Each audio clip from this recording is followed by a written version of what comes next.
So we are going to begin with the daily routine. I will begin with presenting and reading of petitions. I recognize the honourable member for Cumberland North. Thank you, Madam Speaker. Today I rise on a very serious matter. As you know, I have provided notice of a question of privilege. Order. I have called daily routine presenting and reading petitions. Are you rising on other business?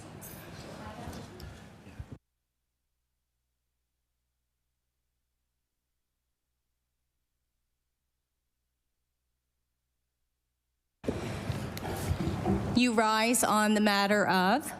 I have a question of privilege that I'm rising on today, Madam Speaker. Okay, go ahead, please. The member for Cumberland North.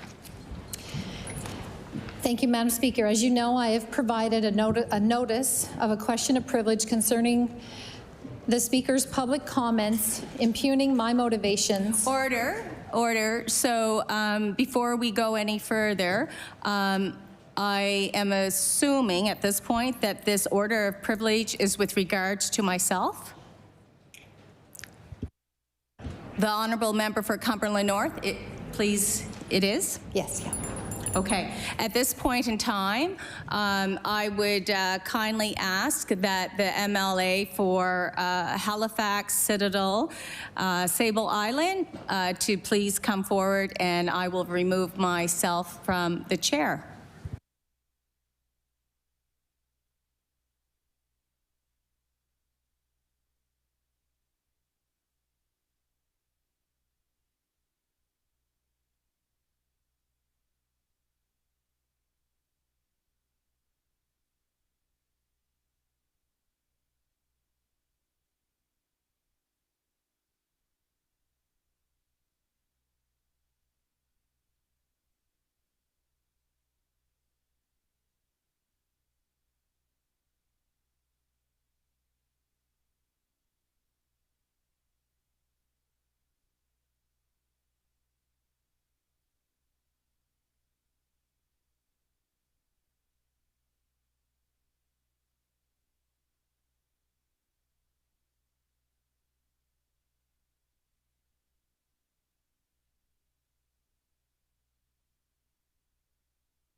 Order.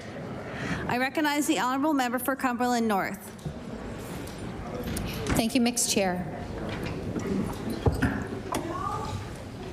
I have provided notice of a question of privilege concerning the Speaker's public comments impugning my reputation, my motivations, in a CBC interview aired on January 23rd, 2024 on the 6 p.m. news show. There is also a question of privilege of breach of impartiality related to a request for the Speaker to meet. Order.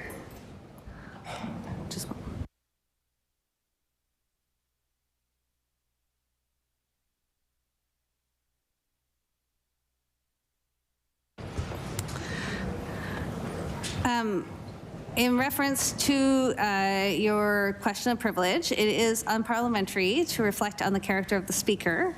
And if you wish to raise these issues, it will need to come through a substantive notice of motion.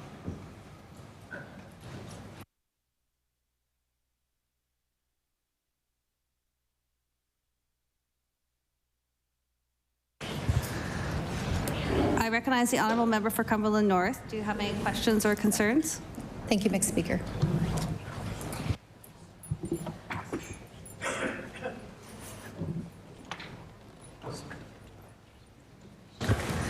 I'm returning the chair to the Speaker.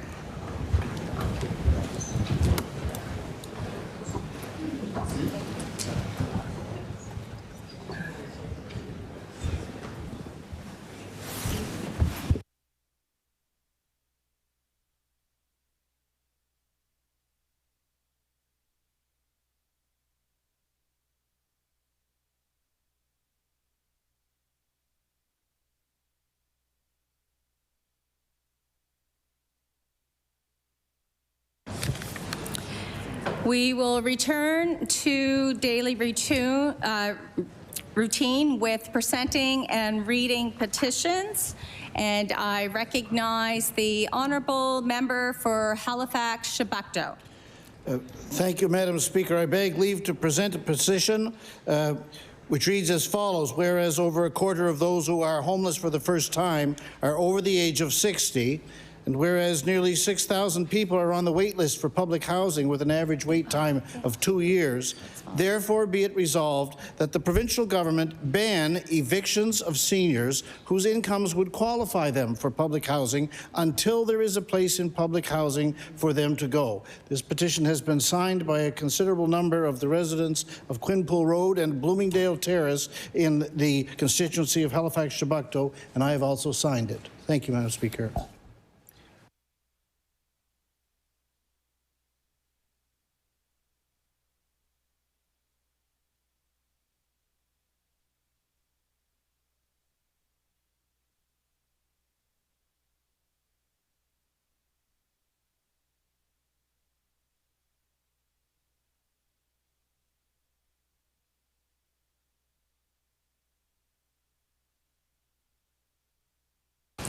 The petition has been tabled. Are there any further presenting and reading of petitions? Presenting reports of committees.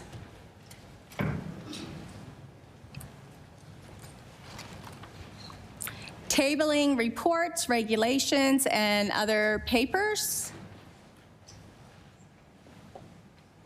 Statements by ministers.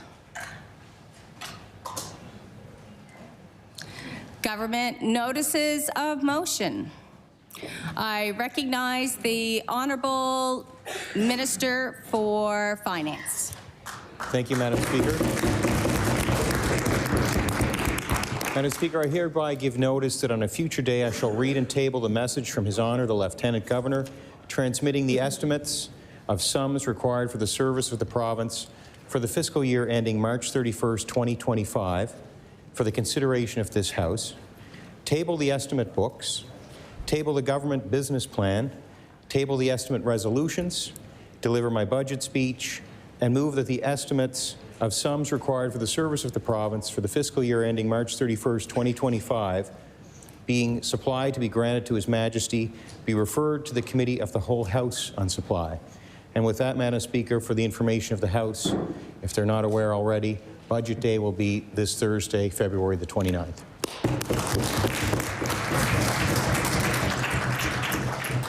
The notice of motion has been tabled. Are there any further government notices of motion? I recognize the Honourable Minister for Public Service Commission and African Nova Scotian Affairs.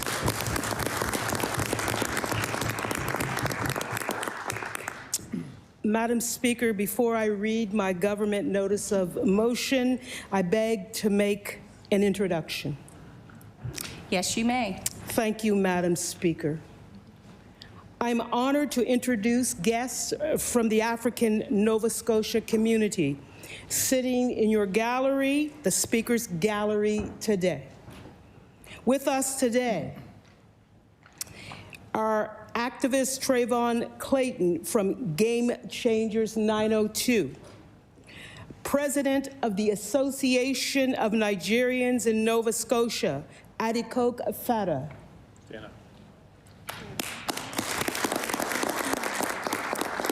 From the Black Cultural Center, we have Executive Director Russell Gross and the Chair of the Board of Directors, Merv Broom.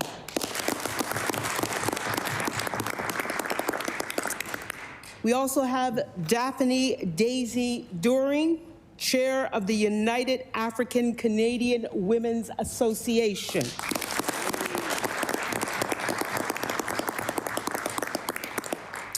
Tia Upshaw, CEO of the Canadian Black Women in Excellence Society.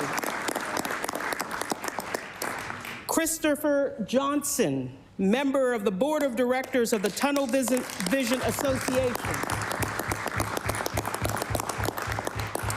and from the Jamaican Cultural Association of Nova Scotia, Olive Phillips, President, and Marie Smith.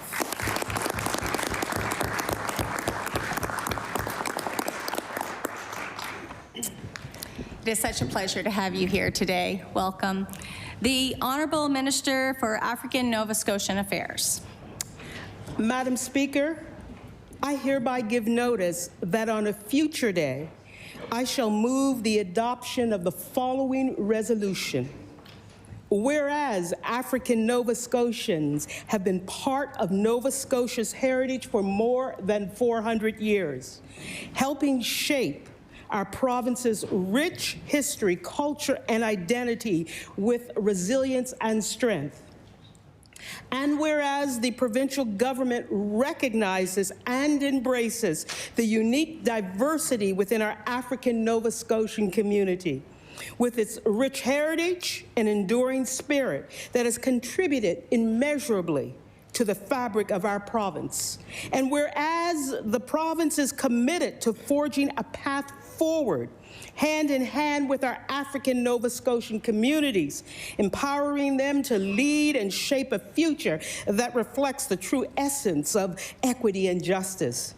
Therefore, be it resolved that all members of the Legislative Assembly not only recognize February as African Heritage Month, but also call upon all Nova Scotians to strive to create a future where the voices of African Nova Scotians and people of African descent are heard, respected, and integrated in our province's cultural and social tapestry. Madam Speaker, I request waiver of notice and passage without debate. Hear, hear. Thank you.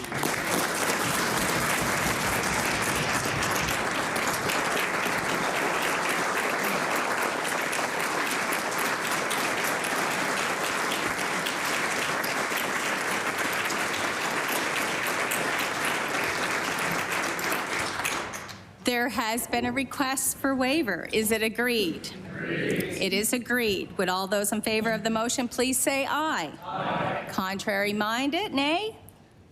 The motion is carried.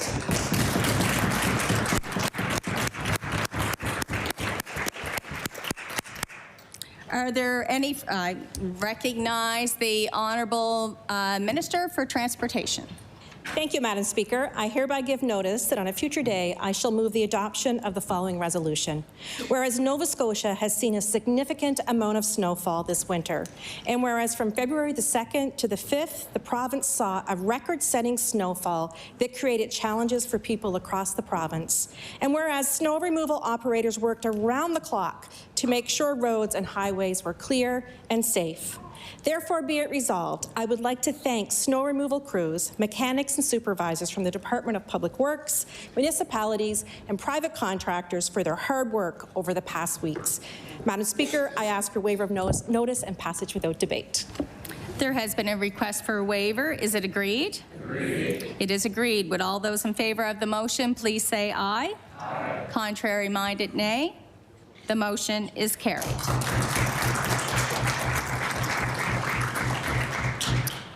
I recognize the Honourable Minister for Seniors and Long-Term Care. Thank you, Madam Speaker. I hereby give notice that on a future day, I move the adoption of the following resolution. Whereas the province of Nova Scotia recognizes February as African Heritage Month to celebrate the dynamic culture and rich heritage of the province's African Nova Scotian communities. And whereas during the Second World War, dozens of Black Nova Scotian patriots stepped up to be a part of the Halifax Civil Emergency Corps and fulfill the duties of police and firefighters for the Halifax region, as well as lead efforts to ensure its well-being and readiness in the event of an enemy attack, to act as home guards. And whereas we must remember those civilian groups who ensured the safety and security of Halifax during wartime, such as the Home Guard Platoon 7E, Therefore, be it resolved that all members of this legislature join me in extending our gratitude to these unsung heroes and to thank the Army Museum of Halifax for highlighting important stories like this. Madam Speaker, I ask for a waiver of notice and passage without debate. There has been a request for waiver. Is it agreed? It is agreed. Would all those in favor of the motion please say aye? Aye. Contrary minded, nay. The motion is carried.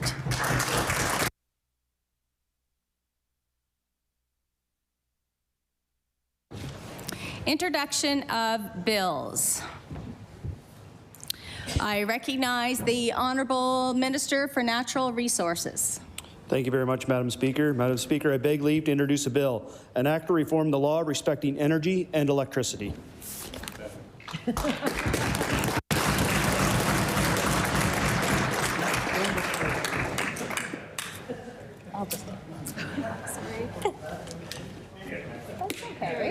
No worries. The Honourable Minister for Natural Resources begs leave to introduce a bill entitled An Act to Reform the Law Respecting Energy and Electricity.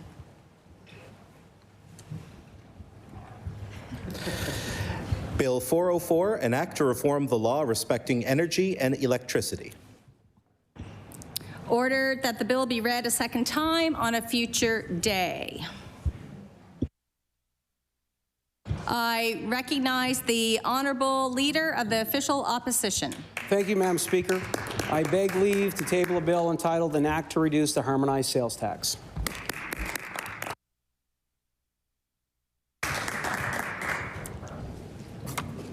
The Honourable Leader of the Official Opposition begs leave to introduce a bill entitled An Act to Reduce the Harmonized Sales Tax.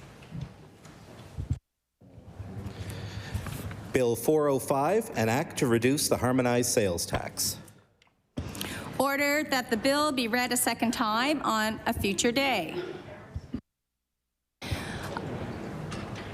I recognize the Honourable Member for Halifax Citadel Sable Island. Thank you, Madam Speaker. I beg leave to introduce a bill entitled An Act to Amend Chapter 217 of the Revised Statutes of 1989, the Income Tax Act, respecting the indexing of tax brackets.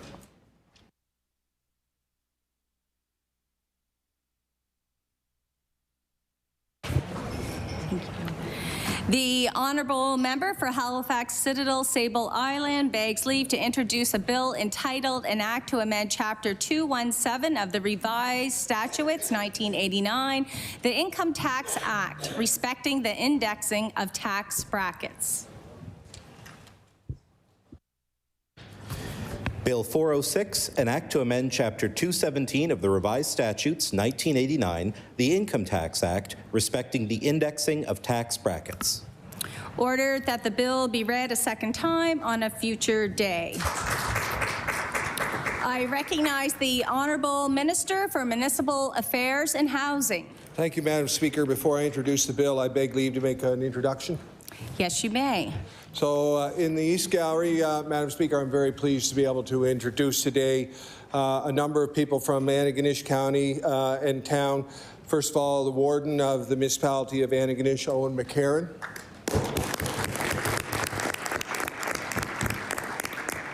Mayor of the town of Antigonish, Laurie Boucher. Deputy Warden of the Municipality of the County of Antigonish, Bill McFarland. Deputy Mayor of the town of Antigonish, William Cormier. And CAO of the Municipality of the County of Antigonish, Glenn Horn.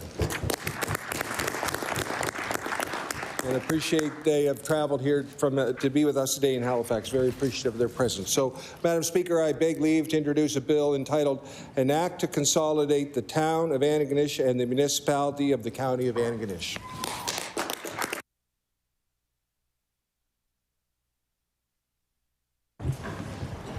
The Honourable Minister for Municipal Affairs and Housing begs leave to introduce a bill entitled An Act to Consolidate the Town of Antigonish and the Municipality of the County of Antigonish. Bill 407, an act to consolidate the town of Antigonish and the municipality of the county of Antigonish. Order that the bill be read a second time on a future day. I recognize the honourable member for Sydney, member 2. Thank you, Madam Speaker. Madam Speaker, I beg leave to introduce a bill entitled An Act to Establish a Provincial School Lunch Program.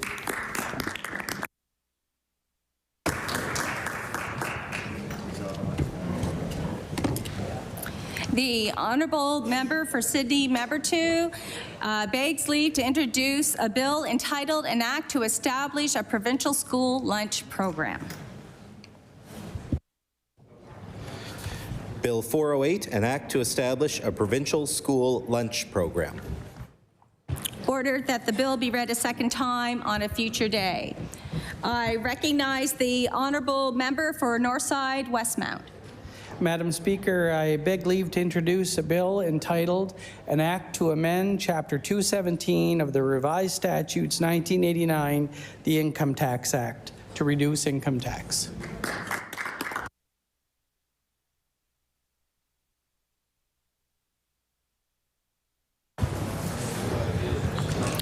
The honourable member for Northside Westmount begs leave to introduce a bill entitled An Act to Amend Chapter 217 of the Revised Statutes 1989, the Income Tax Act, to reduce income tax. Bill 409, an act to amend Chapter 217 of the Revised Statutes 1989, the Income Tax Act, to reduce income tax. Ordered that the bill be read a second time on a future day.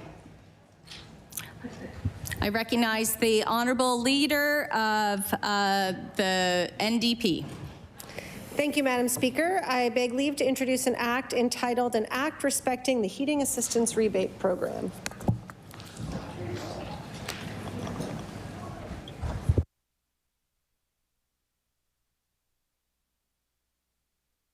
The honourable leader of the New Democratic Party begs leave to introduce a bill entitled An Act Respecting the Heating Assistance Rebate Program. Bill 410, an act respecting the Heating Assistance Rebate Program. Ordered that the bill be read a second time on a future day. I recognize the honourable leader of the New Democratic Party.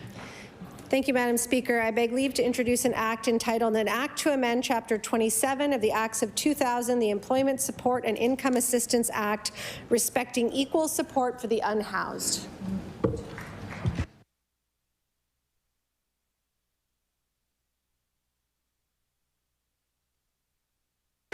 The honourable leader of the New Democratic Party begs leave to introduce a bill entitled An Act to Amend Chapter 27 of the Acts of 2000, the Employment Support and Income Assistance Act, respecting equal support for the unhoused. Bill 411, an act to amend Chapter 27 of the Acts of 2000, the Employment Support and Income Assistance Act, respecting equal support for the unhoused. I recognize the honourable member for Bedford South.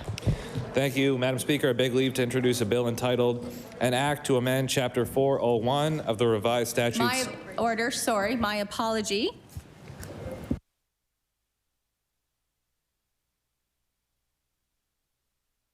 Sorry for that. Ordered that the bill be read a second time on a future day. Thank you. The honourable member for Bedford South. Thank you, Madam Speaker. I beg leave to introduce a bill entitled An Act to Amend Chapter 401 of the Revised Statutes 1989, the Residential Tenancies Act, respecting administration and enforcement.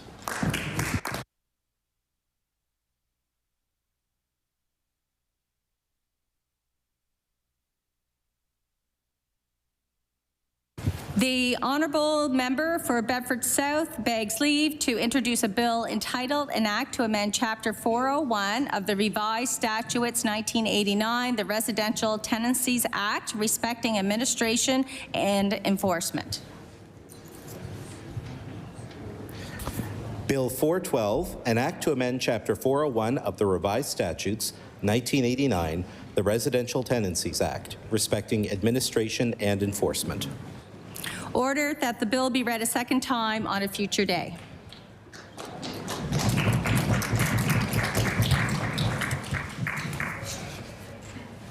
Notices of motion. I recognize the honourable member for Cumberland North. Thank you, Madam Speaker. Before I read my notice of motion, may I make an introduction? Yes, you may. Thank you. I'd like to welcome to the House today Joe Franklin, a Strength and Unity supporter of Can't Buy My Silence. Please stand as I mention your name. Liz LeClaire, supporter, organizer of Can't Buy My Silence. Jennifer Graves, supporter of Can't Buy My Silence. Christina Fifield, trauma counselor and advisor to the Mass Casualty Commission, and other supporters. Thank you all for being here today in the House.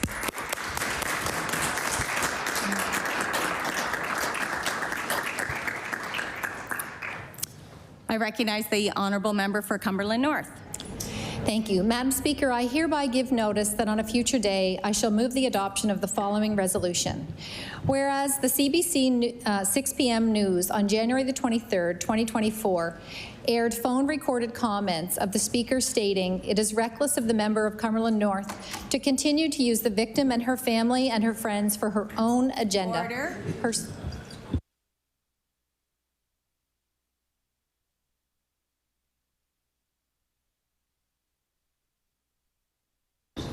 Please continue. The member for Cumberland North. Thank you, Madam Speaker. I'll start again. Whereas the CBC 6 p.m. news on January 23rd, 2024 aired phone-recorded comments of the Speaker stating, quote, it is reckless of the member of Cumberland North to continue to use the victim and her family and her friends for her own agenda. Her statements are egregious, and they are to no benefit but anyone but her own political gain, end quote. And whereas the Vice President of the Progressive Conservative Party contacted Catherine and Michael Saxton on January 23rd, 2024, and requested them to meet privately with the Speaker and former President of the PC Party after they filed sworn affidavits in court. And whereas the role of the Speaker must at all times show and to be seen to show the impartiality required to sustain the trust and goodwill of the House, and in order to protect the impartiality of the office of the Speaker abstains from all partisan political activity. Therefore, be it resolved, this House censure the Speaker, for she has breached my privilege of freedom from obstruction and interference, intimidation, by showing partiality against me and displayed a lack of impartiality in actions, partisan actions outside of the House. I also request to move a motion to have the Internal Affairs Committee to investigate and report to the House on their findings. Speaker, I request waiver of notice and passage without debate. There has been a request for waiver. Is it agreed? No. There are several nays. The notice of motion has been tabled. Are there any further notices of motion?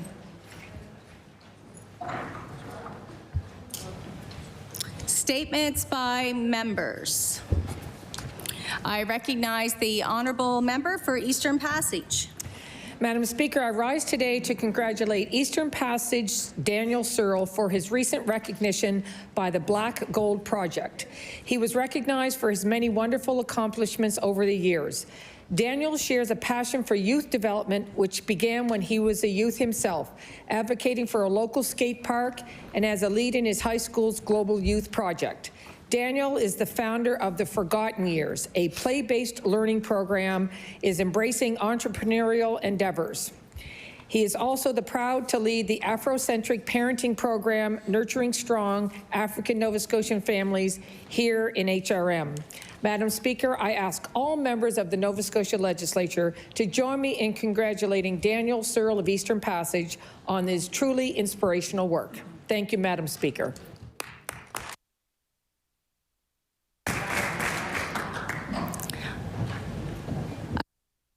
I recognize the Honourable Leader of Official Opposition. Thank you, Madam Speaker. I rise today to recognize the loss of a young man in the riding of Yarmouth, Justin Surratt. Justin was known for his kind nature, witty humor, and love for his family and friends. Over the years, he was passionate about boxing and was an avid hockey player where he formed incredible friendships with his teammates and their families. After battling with addiction and mental illness, Justin passed away peacefully at his home earlier this month.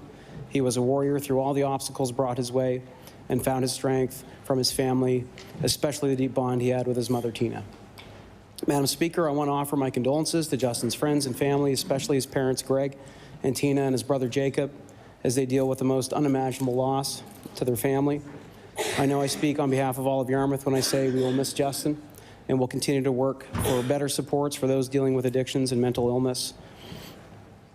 I know that the Yarmouth Regional Hospital has already made some changes as a result of Justin's case, which will hopefully ensure that the lives of others aren't lost who are dealing with similar challenges.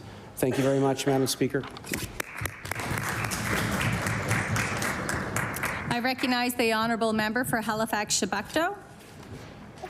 Madam Speaker, we mark with sorrow the passing of Reverend Alison Etter at the Cape Breton Regional Hospital on February 14th at the age of 41. Alison Etter was a beloved minister of the United Church of Canada, serving the congregations of Knox and Warden in Glace Bay. She had previously served at United Heritage in Sydney and with the congregations in Bedeque Forks, and Middle River. Alison's life's work linked faith with community development, cultures, the environment, and social justice. She was chair of the United Church's National Committee on Theology, Interfaith and Interchurch and Interfaith Relations, and was Cape Breton convener for Kairos, the Ecumenical Organization for Peace and Justice. She was deeply committed to reconciliation between Indigenous and non-Indigenous communities, and under her leadership, Greenwood United in Bedeque became the first affirming congregation in Cape Breton. We direct our thoughts and sympathy to her son, Oliver, husband, Tom, and parents Elizabeth and David, as we deeply acknowledge in this House Nova Scotia's diminishment by her passing. Thank you, Madam Speaker. I recognize the Honourable Member for Preston. Madam Speaker, I rise today to recognize the organizers of the Black Lives Matter Golf, BLMG, Darren Tolliver, Doug Hill, Dwayne Ash, and Shannon Colley. On August 22nd, 2020, BLMG was formed at Grandview Golf and Country Club in the historical Black community of East Preston. BLMG has achieved recognition in both local and national media and was awarded Community Sport Organization of the Year for 21-22 by the Provincial Sport Organization Support for Sport. BLMG's mission is to make golf a more inclusive sport for Black, Indigenous people of color by advancing 4 key initiatives: Junior Mentorship Program, BIOP Women's Program, a scholarship fund of $10,000 annually, and the Black Lives Matter Golf Invitational Tournament held in August with 120 participants. Madam Speaker, I ask all members of the Nova Scotia Legislature to please join me in congratulating these gentlemen for a job well done, and we look forward to good things happening in the future. Thank you, Madam Speaker. I recognize the Honourable Member for Timberley Prospect. Thank you, Madam Speaker. I rise today to recognize Lara Lawler of Prospect. Lara is a recipient of the Janice Merritt Fleming Award gifted by the Nova Scotia Talent Trust. The NSTT is a non-profit registered charity that provides scholarships to Nova Scotians who demonstrate exceptional potential and commitment to become established artists in their chosen field. Janice Fleming served on the Nova Scotia Talent Trust Board for 23 years while making significant contributions within the dance community. This award was established to support ballet dancers and is more than merely financial support. It is an affirmation that recipients are gifted artists and provides financial support for recipients to pursue their dreams, access a team of mentors, other dancers, choreographers, and teachers to help become a professional dancer. I'd like the members of the House of Assembly to join me in congratulating Lara for receiving this prestigious award through her commitment, time, dedication, and passion to become a professional ballet dancer. Thank you, Madam Speaker. I I recognize the honourable member for Cape Breton Centre, Whitney Pier. Thank you, Madam Speaker. I beg leave to make an introduction. Yes, please. Thank you. On the gallery opposite, I want to recognize Hugh Gillis, First Vice President of NSGEU, is with us. Danielle Sampson from the CLC, as well as Matt Wynot from the CLC.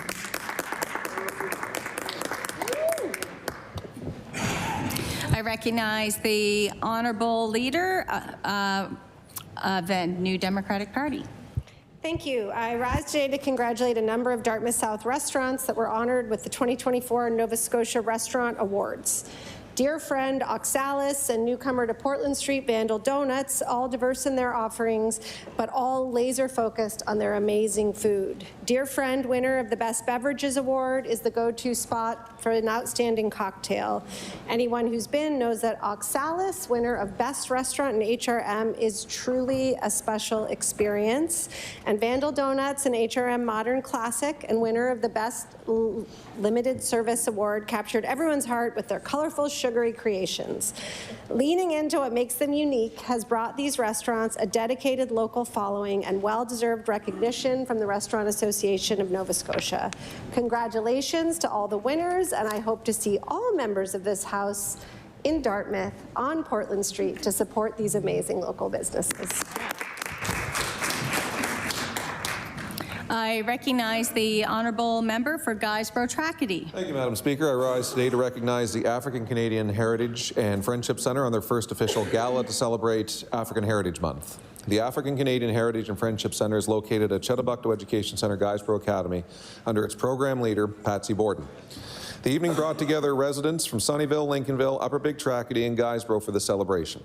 The event also highlighted local musical talent, some fantastic food, and insightful words from community members, as well as a special video message from the Minister of African Nova Scotian Affairs. This event certainly showed the true spirit of this year's theme, our smiles, our joy, our resilience as African Nova Scotians. Patsy and her team of volunteers spend much time organizing, decorating, and hosting this year's celebration, and they're all to be commended on a successful evening.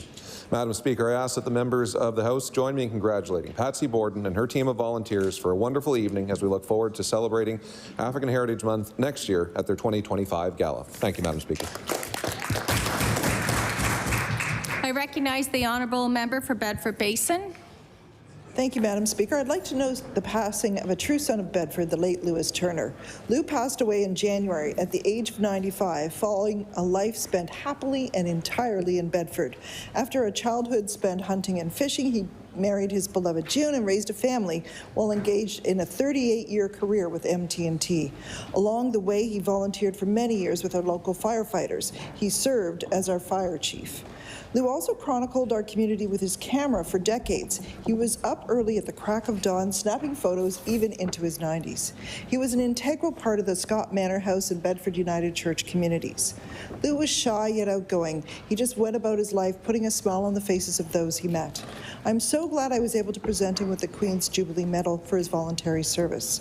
In his final days, Lou marveled at the kindness of his beloved Bedford, people taking him for treatments, bringing him meals, visiting with him. They were simply returning the joy he brought to their lives. He was a really lovely man, and I will miss him. I recognize the honourable member for Dartmouth North.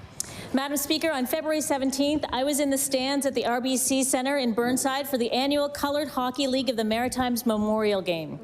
The game featured two all-black teams representing the historic Amherst Royals and the Hammonds Plains Mossbacks. This year, the teams were coached by two hockey giants, Bill Riley, the first black Nova Scotian to play in the NHL, and former Team Canada player and Hockey Hall of Famer, the first woman to be inducted into the Hockey Hall of Fame, Angela James. James lent her considerable talents to a youth hockey clinic before the game. The annual game was organized by the Black Ice Society, a Nova Scotia-based nonprofit that recognizes and showcases black achievement in sport. Founded in 1895 and playing off and on until 1930, the Coloured Hockey League of the Maritimes consisted of 400 players of African descent on teams throughout the region. The league's maiden team was, in fact, the Dartmouth Jubilees. In these last few days of African Heritage Month, I ask the House to join me in thanking the Black Ice Society for their efforts to ensure that the Coloured Hockey League of the Maritimes is not lost to history, and congratulate all involved. Thank you. I recognize the honourable member for Victoria the Lakes. Thank you, Madam Speaker. Madam Speaker, on February 9th, 2004, I was pleased to attend the 109th birthday of Margaret McPhee at Alderwood Rest Home in Benek.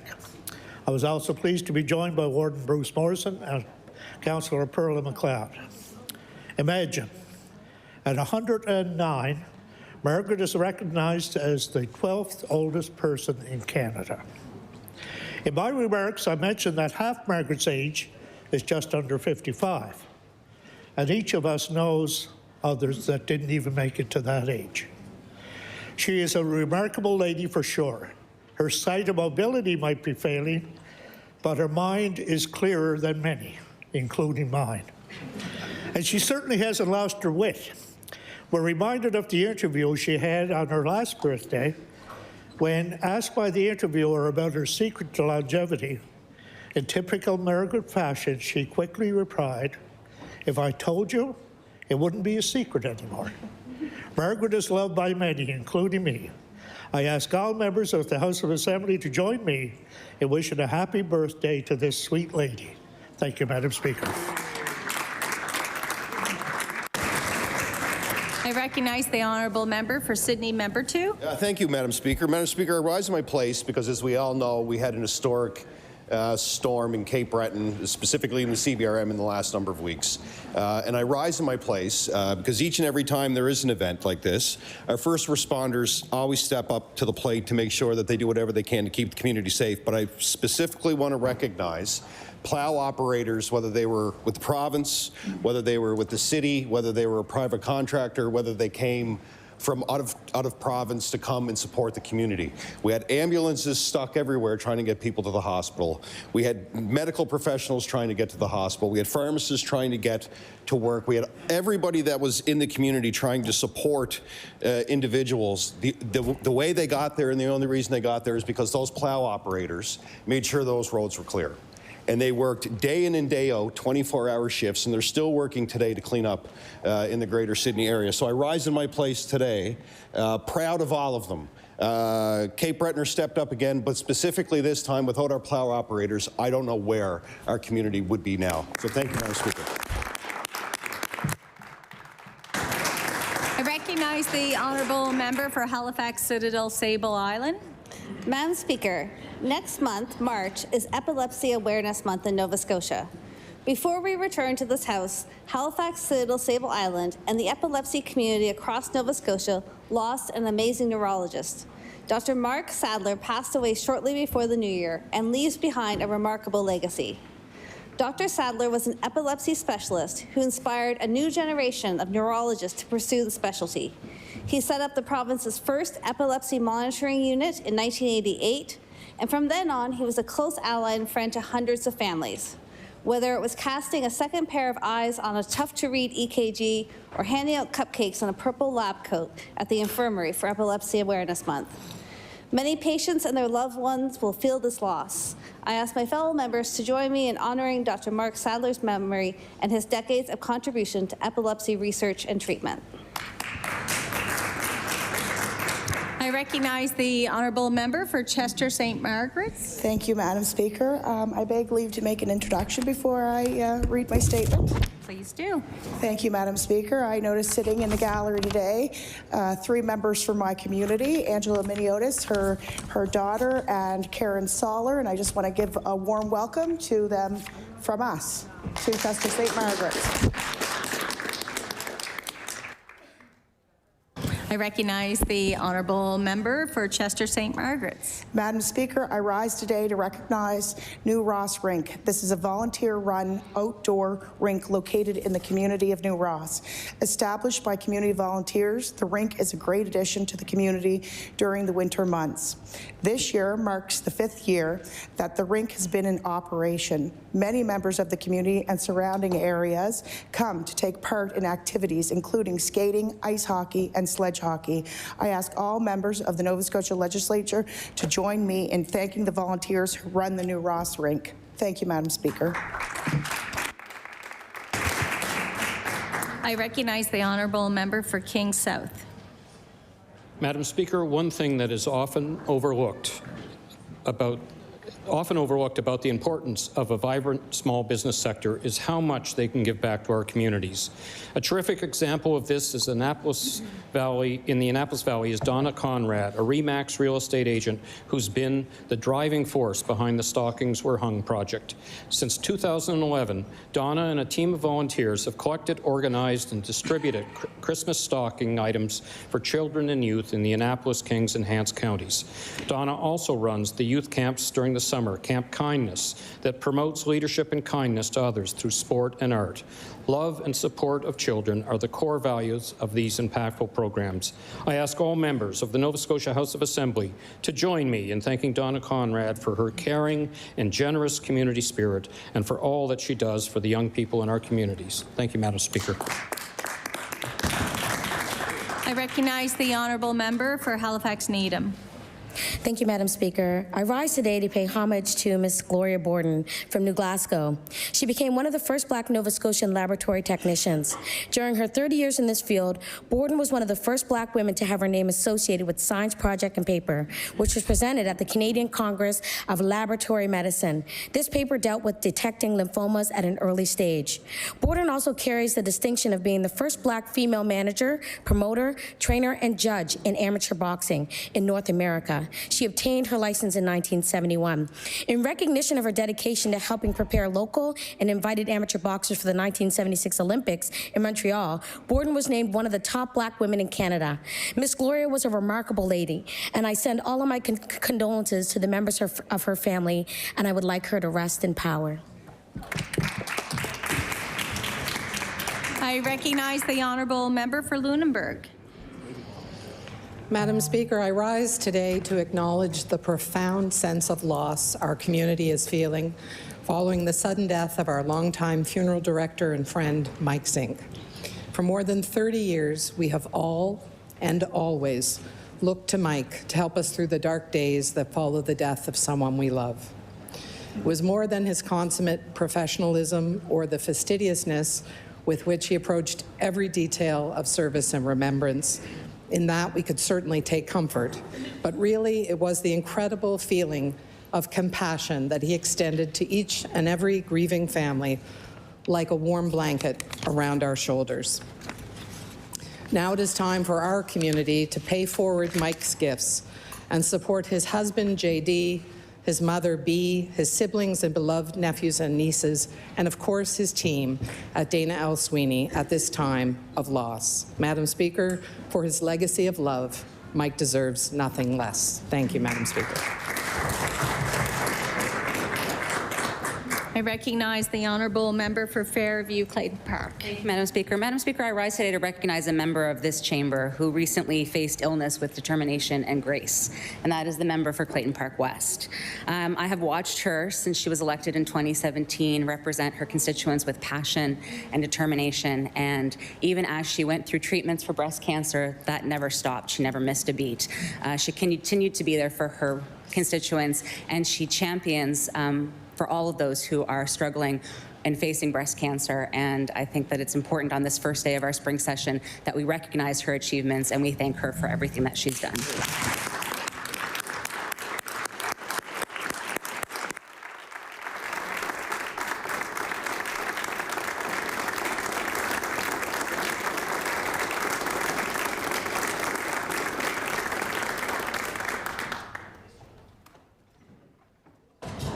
I recognize the honourable member for Cape Breton Centre, Whitney Pier. Thank you, Madam Speaker. I rise to recognize African Heritage Month. This year's theme, Our Smiles, Our Joy, Our Resilience as African Nova Scotians, presents an opportunity to celebrate the centuries of contribution of African Nova Scotians across Nova Scotia. African Nova Scotians have been a part of our province's culture for centuries and deserve to be recognized and celebrated. My community of Cape Breton Centre, Whitney Pier, has two historical Black communities, New Waterford and Whitney Pier. Since 2008, the African Heritage Month proclamation in CBRM has continued to grow. It has grown so much that it outgrew its original venue at the Civic Centre and is now held at Centre 200. This year was standing room only for the proclamation's sweet 16th anniversary. I want to thank you to the organizers and participants for another successful African Heritage Month proclamation with excellent community spirit reflecting this year's theme. We must celebrate African heritage not just once a month. We must celebrate 365 days a year and 366 on the leap year. Thank you, Madam Speaker. The honourable member for Cape Breton East. Madam Speaker, I rise today to celebrate one of the most beloved structures in my constituency. This year is the 100th anniversary of the beautiful Louisburg Lighthouse, situated overlooking the historic fortress and harbour.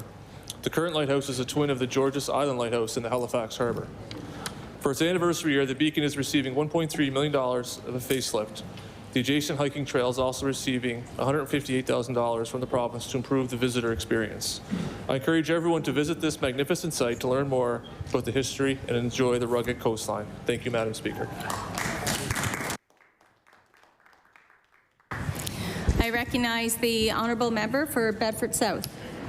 Thank you, Madam Speaker. Madam Speaker, 2024 is the year of the dragon. Earlier this month, I was thrilled to attend a Lunar New Year event hosted by the Chinese Society of Nova Scotia and the Chinese Benevolent Association of Nova Scotia.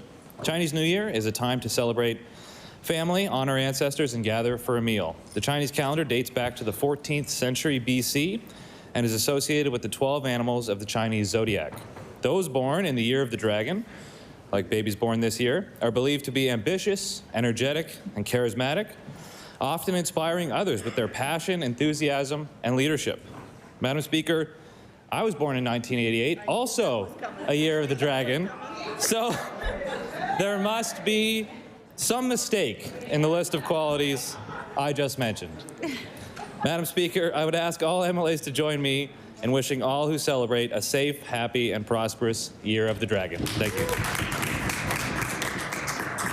I recognize the honourable member for Cumberland North.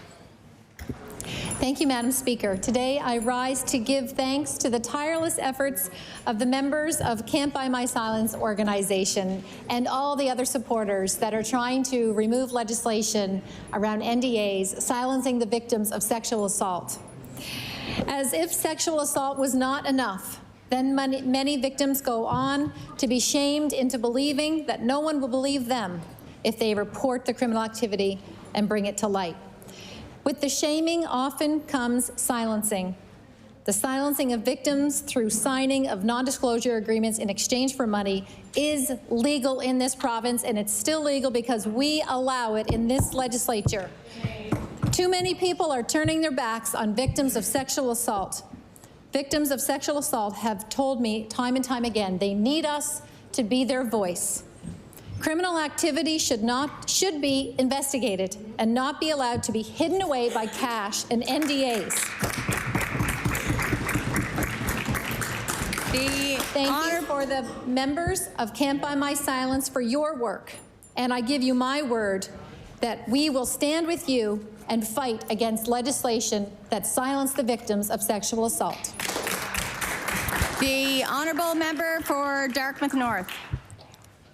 People in Dartmouth North now have another option for buying low-cost produce. The mobile food market has set up a permanent location in St. Anthony's Church at 26 Courtney Road. The mobile food market has transformed the space into a warm and welcoming spot. Tables are arranged in rows, and on market days, the produce is laid out in bins on the tables.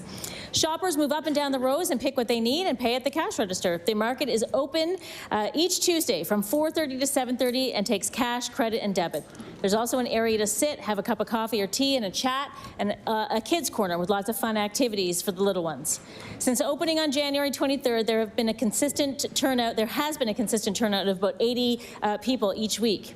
As we see the cost of everything go up, especially groceries, the timing of this new market couldn't be better. I ask the House to join me in extending congratulations and thanks to the mobile food market for this much-needed service in Dartmouth North. Order.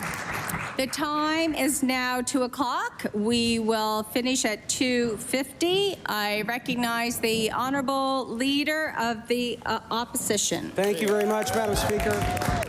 Madam Speaker, for me, the bottom line is people need to have more money in their pockets so they can afford the things they need to live. These aren't my words, Madam Speaker. These are the words of the Premier when he was Leader of the Opposition. However, over the last 2 years, this Premier has overseen this province going from being one of the most affordable places to live in the country to one of the most expensive, where the prices for food, goods, for rent, have gone up much greater than any other part of the province, and where we still pay the highest taxes, despite the fact that this Premier has collected record revenues in taxes and revenues, $3.4 billion, unexpected over the last 2 years. My question to the Premier, will he make good on his word, help Nova Scotians have more money in their pockets, and cut the HST? The Honourable Premier. Thank you, Madam Speaker. And I thank the member for this important question. Obviously, our government has shown we're always investing in Nova Scotians. We've tabled 2 deficit budgets so far. Huge investments in healthcare, huge investments in housing, huge investments in Nova Scotians, and we will continue to make sure that we invest in Nova Scotians, and we'll look for ways to address the affordability challenges that Nova Scotians and all Canadians are, quite frankly, are facing. We accept that, and we accept that we'll continue to look for ways to make life a little more affordable for Nova Scotians. The Honourable Leader of the Official Opposition on his first supplementary. Madam Speaker, the Premier is right. He's spending more money, but results in healthcare are getting worse. Results in housing are getting worse. Poverty is on the rise again in Nova Scotia. Food insecurity is on the rise, and we have not had a government that has actually kept to their word and put more money back in the pockets of people. This Premier said in opposition, you can't live in this province and not feel for people that are working poor. You have to feel for them. You have to look for ways to improve their quality of life, and that's what I'm all about. This is a Premier that has frozen income assistance for 2 years, that has not invested in a universal lunch program, although there's federal money available, that has overseen the rise of homelessness, poverty, and food insecurity from one end of the province to the other, that has cut back rental supplements for people who are facing the highest increases in rent in the country, and he has not provided any relief to Nova Scotians. When can we expect that relief to come? The Honourable Premier. Madam Speaker, the investments that we've made in Nova Scotians, specifically around affordability, are the member may overlook them, but raising the Nova Scotia child benefit twice, reducing the cost of childcare, more funding for people with disabilities, encouraging more housing construction, a plan to build more public housing, more affordable housing. We have been investing in Nova Scotians, the improvements to the HARP program, Madam Speaker, more funding for people administering the programs. We will continue to look for ways to invest in Nova Scotians. We are investing in Nova Scotians, in, as the member said, record amounts of investment in Nova Scotians, and I'm proud of the work this government is doing, and we will continue to invest in Nova Scotians. The Honourable Leader of the Official Opposition on his final supplementary. Madam Speaker, I would argue this government is not investing in Nova Scotians. They're investing in headlines. They're investing in optics. While the results in every single metric that matters to people in this province, how much poverty we have, how much food insecurity we have, how much access to primary health care we have, how much homelessness we have, are getting worse. Whether you talk to a fixed income senior, a working family, or someone who is financially insecure, everybody is feeling the squeeze right now. Everybody's feeling the burden of the highest taxes in the country. Will this Premier cut taxes so Nova Scotians are no longer paying the highest income and sales tax in the entire country? The Honourable Premier. Madam Speaker, when you look at the budgets, we've tabled deficit budgets 2 in a row. Another significant budget will come this week. When you cut taxes, and of course everyone wants to cut taxes, when you cut taxes, something has to give. There's a trade-off. I would ask the member, what would he trade off? But I don't have to ask him because I knew what they cut when they were in government. They cut health care. They cut investments in Nova Scotia. We will not do that, Madam Speaker. We will be clear and transparent with Nova Scotians on what we're investing in. And I ask the opposition if they would be a little clear and transparent about where their money goes, because when I say, Madam Speaker, when I talk about money in the pockets of Nova Scotians, I mean money in the pockets of Nova Scotians, not my Liberal friends that steal from Nova Scotians. I recognize the leader of the New Democratic Party. While we're talking about spending money, Madam Speaker, in the wake of the Auditor General's scathing report on this government's mismanagement of the Hogan Court project, the Premier stated he was focused on value for patients instead of value for money. As an accountant, I am surprised that the Premier doesn't recognize that those are the same thing. Money doesn't grow on trees, and while this government is overspending on a hotel and throwing around millions in untendered contracts, we are seeing a record high family doctor wait list and massive increases in ambulance wait times and ER closures, not numbers we want to go up. Madam Speaker, when can Nova Scotians expect a stop to questionable financial procurements and a start to fixing health care? The Honourable Premier. Madam Speaker, and Nova Scotians have a right to expect that the care they need will be there when they need it. That's why we're making these investments. The needle is moving, Madam Speaker, and a number of metrics for sure. I hear that from Nova Scotians. I hear that from healthcare providers, Madam Speaker. We will continue to do that. And I would just say to the member that I won't apologize for investing in healthcare. I won't apologize for moving forward. What the member refers to as a hotel is actually going to be a healthcare facility that sees patients 2 years quicker than it otherwise had. We understand the importance of investing in healthcare, and we won't apologize for doing that, Madam Speaker. I recognize the Honourable Leader of the New Democratic Party on her first supplementary. Okay, thank you, Madam Speaker. Reality check. In light of the huge wait times to enter long-term care, Hogan Court was pitched as a way to redirect long-term care patients out of hospital beds. It was planned to accommodate 75 to 80. We saw lots of announcements on that. And it was going to open last month.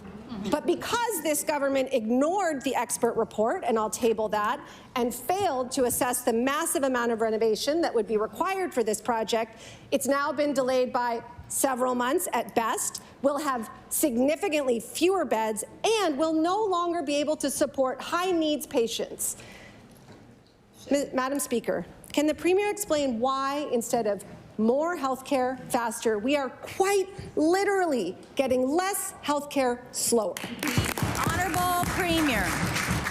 No, Madam Speaker, we are the party of more faster. Nova Scotians know their options on less slower, and they sit across the opposite aisle from us, Madam Speaker. This facility will open 2 years quicker than it would have under another track, and it will accommodate 68 patients. And I can tell you, Madam Speaker, anyone who's lived in a hospital for months on end, years on end, they know that this will be a much more suitable, much more appropriate healthcare living environment. It's a good thing for Nova Scotians. And ask the member opposite to stand with Nova Scotians on this issue.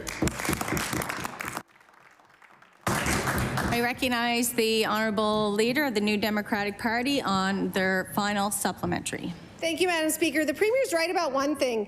It isn't a hotel. It was the shell of an unfinished hotel that this government spent a record $35 million on, and I will table that. This bad deal has a very real consequences for Nova Scotians. The Premier's right about that too, but I differ on what those consequences are. For ill seniors who are not only footing the bill, but are still waiting for adequate access to health care, the consequences are dire. Hogan Court is set to open now by the end of 2024, almost a full year after it was supposed to. What is unclear is just how big of a price tag Hogan Court will have when it's all said and done. Madam Speaker, can the Premier tell us today what that price tag is and who benefits? Because it's certainly not the elderly Nova Scotians waiting in hospital for long-term care. The Honourable Premier. I completely disagree, Madam Speaker. The people that benefit from the investments this government makes are Nova Scotians, and we are not ashamed to invest in them. We will continue to invest in Nova Scotians, and we will do it in record numbers, because that's what Nova Scotians have a right to expect from their government. I recognize the Leader of the Official Opposition. Thank you very much, Madam Speaker. The Premier says they don't have enough money to reduce taxes in Nova Scotia, at the same time that he has collected $3.4 billion in additional taxes and revenues that was actually even unexpected by the Treasury. He asked me what we would cut if we were in government. I'd say we cut all the frivolous vanity projects that this government has spent tens of millions of dollars on. Oh, healthcare's broken? Don't worry. We have an app for that. We have homelessness? Don't worry. We have an app for that. This government has spent tens of millions of dollars in untendered contracts on phone apps that are doing nothing to fix the emergency room problem, that are doing nothing to fix homelessness, and that are giving no money back to Nova Scotians. My question to the Premier: will he use the extra additional tax revenue he has to reduce the highest taxes that we have in the country and give that money back to Nova Scotians who are struggling to make ends meet under his leadership? The Honourable Premier. Finance Minister. Oh, I'm sorry. The Honourable Minister for Finance. Thank you, Madam Speaker. There's no question our province has seen significant revenue increases, Madam Speaker, because we had an economy that was performing better than was expected. And that went beyond everybody's expectations. That went beyond our department's expectations. It went beyond the big financial institutions across the country, their expectations, academic institutions here in Atlantic Canada. Even the Auditor General looked at our revenue projections and said, yes, those appear to be reasonable. So yes, we did come into a lot more money, Madam Speaker. And where did we spend it? We spent it on things like health care. We spent it on things like housing.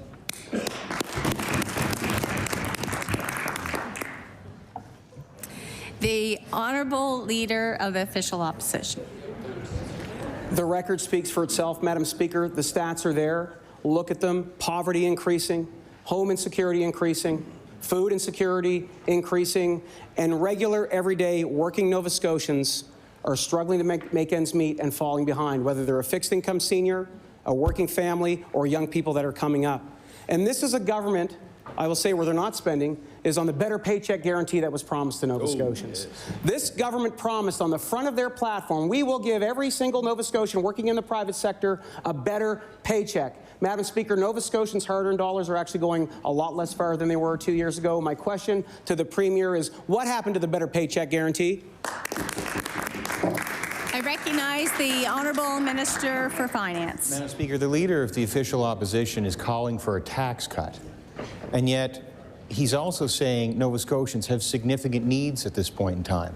What kind of government would offer a tax cut at a time when we need those very sources of revenue to help people with the higher costs of living, to help fix a health care system his own previous government left in shambles, Madam Speaker? So we are choosing to use these revenues to help fix the health care system. We're using them to help people find housing and to increase the supply of housing. We're helping people deal with the aftermath of extreme weather events, Madam Speaker. All of these things are important. We believe in those investments. There you go.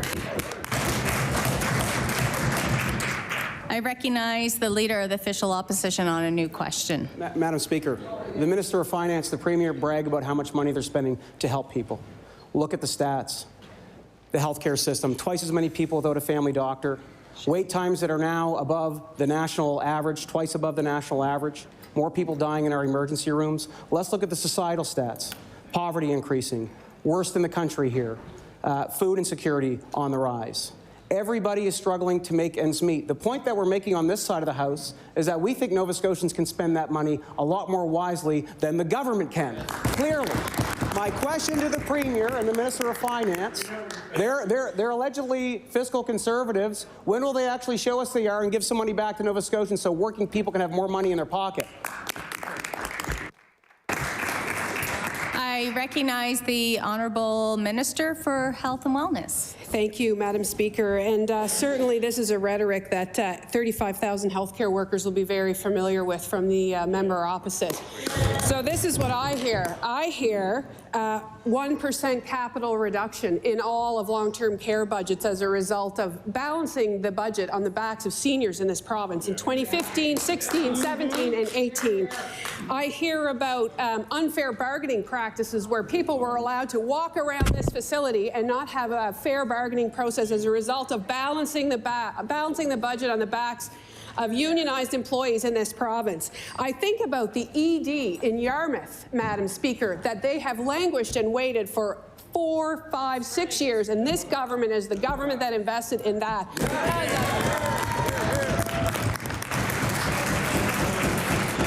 The Leader of the Official Opposition.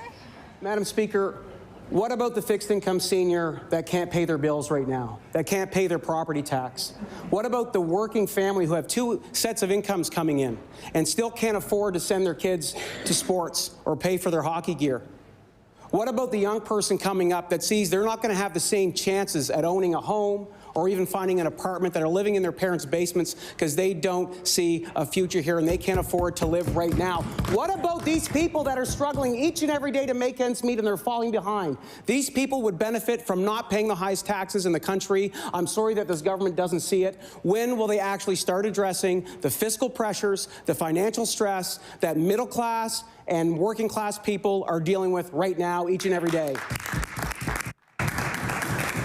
I recognize the Honourable Minister of Finance.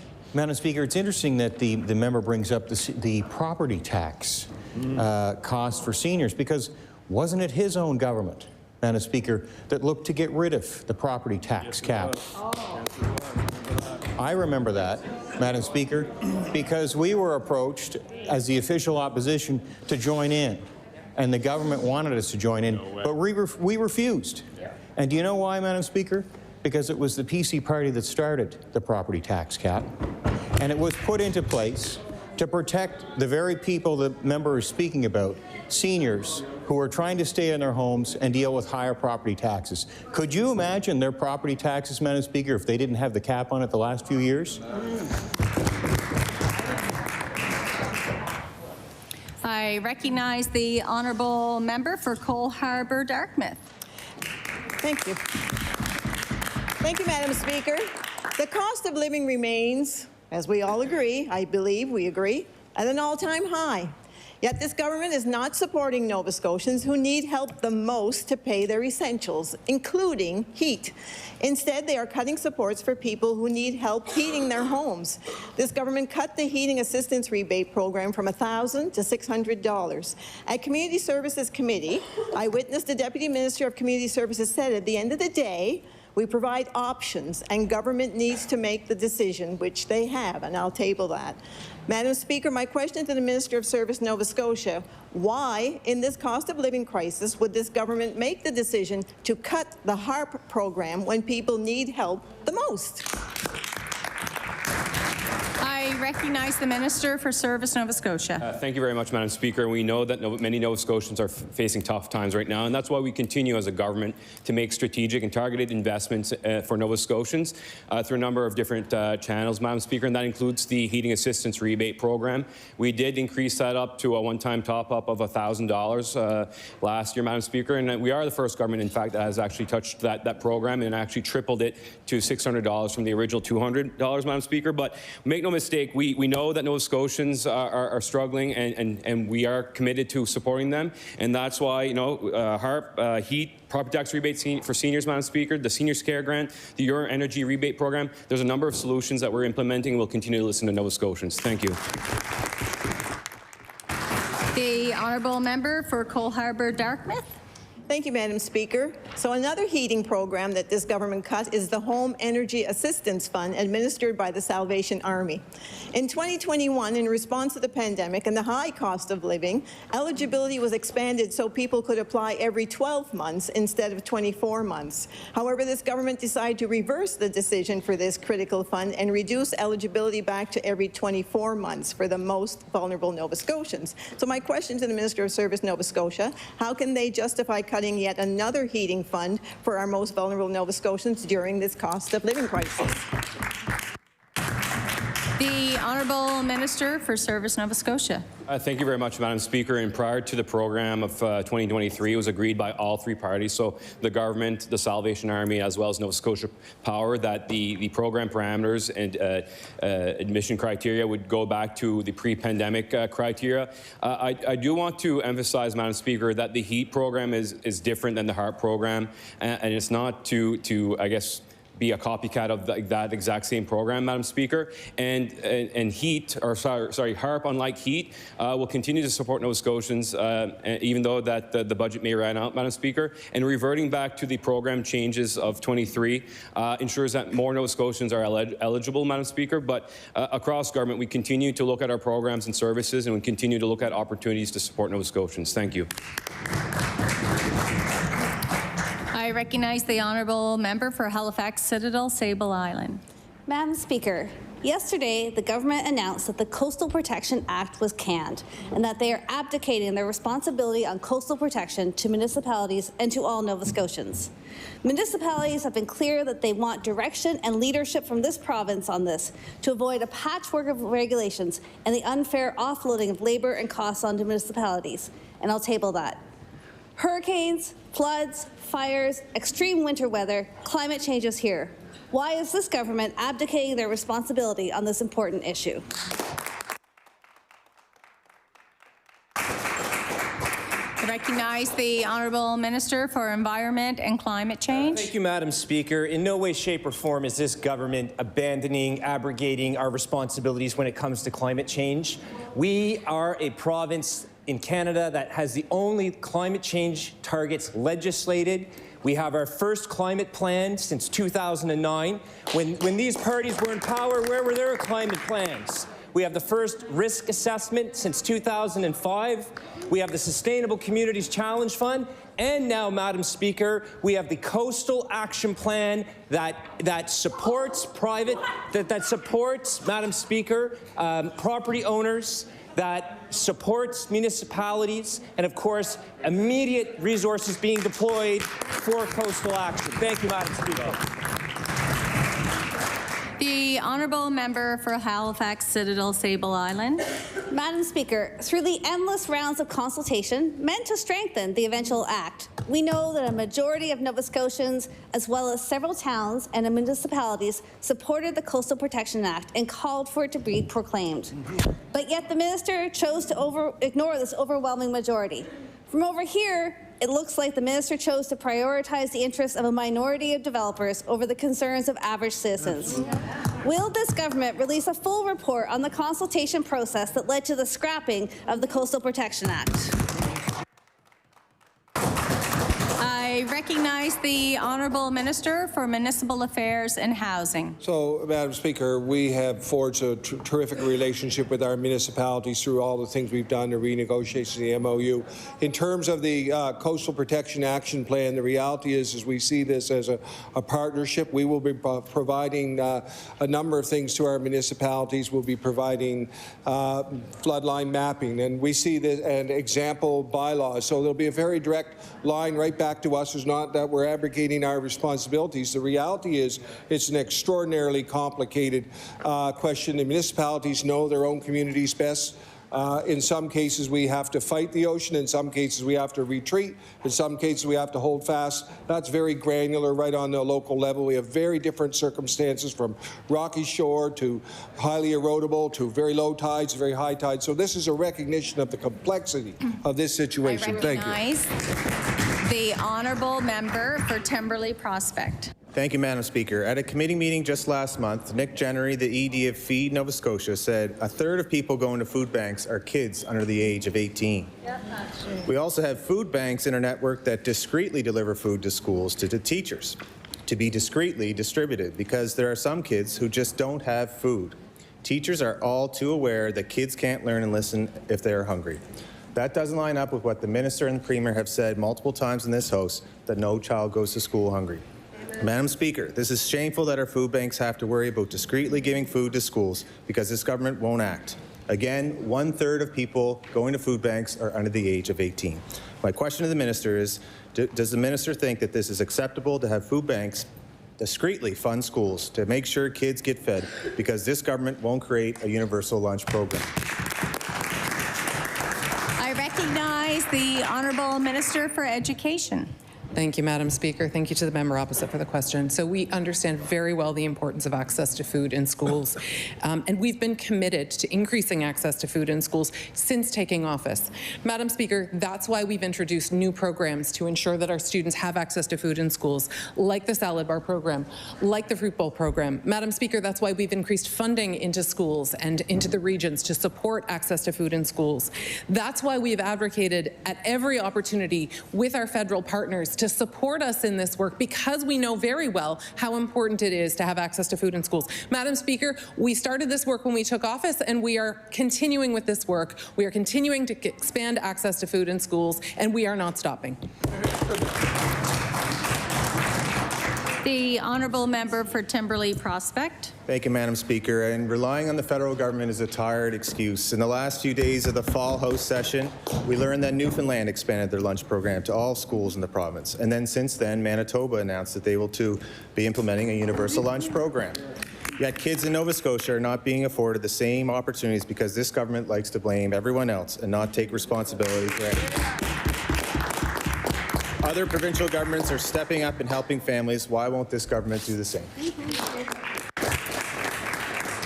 I recognize the Honourable Minister for Education. Thank you, Madam Speaker, and thank you to the member opposite. Madam Speaker, as we continue to do the work to expand access to food in schools, it's really important that we do acknowledge the contributions of our school staff, of our volunteers in community, of our partnerships and others who contribute now to school food programs, because those folks are essential for the provision of food in schools, and because the provision of food in schools is about nutrition, yes, and that's incredibly important, but it's about so much more than nutrition. It's also about building community relationships and strengthening community partnerships. It's about building healthy habits, and it's about infusing local, cultural, and innovative approaches to food in schools. And so I want to say thank you to the folks who have been doing that and who are continuing to work with us as we work to expand access to food in schools for our students. Thank you, Madam Speaker. I recognize the Honourable Member for Westmount, Northside Westmount. Thank you, Madam Speaker. Madam Speaker, we're the only province in this country that has not stopped bracket creep. And I describe bracket creep the same as underwear creep. It's uncomfortable and it hurts. This will continue to hurt working families, the middle class, or seniors on a fixed income that might get a slight top-up across the province until this government stops bracket creep. The Minister of Finance himself has said, I will not speak against the idea of adjusting tax brackets to provide tax relief because I believe that it is something many people would like to see, and I'll table that. It's more than just what people would like to see, Madam Speaker. It's imperative for the health and welfare of Nova Scotians that we end bracket creep. When will this government end bracket creep? I recognize the Honourable Minister of Finance. Madam Speaker, I'd like to thank the member for tabling my comments. I still feel the same way. Our government has been focused on fixing the healthcare system, and it's taking a lot of resources, Madam Speaker, and I've already spoken here earlier today in question period about the extra revenues that we received, significant sums of money, which have allowed us to improve the healthcare system more quickly than we had hoped ourselves, Madam Speaker. So we are focused on that, and we will continue to focus resources on the healthcare system. The Honourable Member for Northside Westmount. Thank you, Madam Speaker. So what I heard from, I thank the Minister for that answer, but what I did hear is that there'll be no relief in this budget for bracket creep and putting more money in the hands of Nova Scotians so that they can decide what they can do with that money. Every other province recognizes bracket creep. PEI just came on board and putting more money back in the hands of their residents. Helping seniors, helping those on fixed income, bracket creep is something that would help all Nova Scotians. The Minister himself knows it's something that people would like to see. Madam Speaker, will the Minister of Finance commit today to ending bracket creep in Nova Scotia? Thank you. The Honourable Minister of Finance. Madam Speaker, there's a theme developing here. The official opposition was all about the needs of Nova Scotians the last few sittings, and now suddenly they must have turned away from that and they're focused on tax relief for Nova Scotians. The reality is, Madam Speaker, is that it takes resources, Madam Speaker, to address the needs of Nova Scotians. So our government has been clear from the outset. Our focus has been health care. It continues to be health care. We want to make the system better for the people that are working in it and the people who need it when they need it. And we are going to continue to focus on health care. I recognize the Honourable Member for Sydney, Member 2. Thank you, Madam Speaker. Madam Speaker, charities are now seeing the effects of this government's decision to cut supports for people who need it the most. Parker Street Food Bank in Halifax had to temporarily suspend emergency assistance because funding for its program is running out sooner than expected. Parker Street has already used 80% of its funds budget in just over a month. The executive director said that home heating oil is the #1 request, followed by power bills. We know that this government let power bills increase by 7% last year, and they cut the government home heating supports. Madam Speaker, my question to the Minister of Service Nova Scotia, do they not see how their decision to cut government supports has directly caused an increase in need at our not-for-profits who are struggling to keep up with demand? I recognize the Minister for Service, Nova Scotia. Thank you very much, Madam Speaker. And I think it's a fair statement to make that everybody on this side of the aisle knows that many Nova Scotians are struggling, and we are all making conscious decisions of making the best decisions to support them, Madam Speaker. It doesn't matter which parties on this side of the aisle. I think the work of government will never stop, and we know that there's always more to do. Pertaining to government supports, I've listed them off in my previous question, but I mean that equates to over $160 million in supports to Nova Scotians, Madam Speaker. These are very significant investments, and knowing that there's more to do, we will continue to make those investments. I hope that the members opposite will support our historic budget on Thursday. Thank you. I recognize the Honourable Member for Sydney, Member 2. Thank you, Madam Speaker. Madam Speaker, this conservative government is not taking these concerns seriously, and now we are hearing stories that are a real shame. When asked about how people who are owed thousands of dollars and unsure how they're going to heat their homes this winter due to Maritime Fuels bankruptcy, the Premier compared this essential need of home heating to losing a gym membership, which I will table. That right there shows how out of touch this Conservative government is and how charities like Parker Street Food Bank are dealing with a burden and they can't keep up with the great demand. Madam Speaker, my question to the Minister of Service Nova Scotia, will this government reverse their decision and provide more energy supports for Nova Scotians in this budget? I recognize the Honourable Minister for Service, Nova Scotia. Thank you very much, Madam Speaker. And pertaining to the Maritime Fuels bankruptcy, that was a private matter, and through my department, we were proactive, and we want to ensure that Nova Scotians were aware that this matter had been brought forward, and we wanted them to take the appropriate steps to cancel any pre-authorized payments, Madam Speaker. So that's why we came out and being transparent and upfront with Nova Scotians. Again, we know that Nova Scotians are struggling, and that's why we're making investments in the HARP program, the Seniors Care Grant, in the Your Energy Rebate programs, Madam Speaker, and a number of others, whether it be through the Department of Natural Resources and Renewables for energy efficiency programs. I believe it was over $140 million. That's where we're investing in housing, Madam Speaker. We could go on, but I certainly want the member to know that those customers impacted by the Maritime Fuels bankruptcy are certainly eligible for HARP as well. Thank you. I recognize the Leader of the New Democratic Party. Thank you, Madam Speaker. Just 2 months ago, the now Minister of Community Services accused this government of turning a blind eye to the homelessness crisis and leaving people out in the cold, as he called for the indexation of income assistance rates, and I'll table that. Given recent events, my question is, now that he's in a position to make it happen, is the minister willing to follow up his words with actions?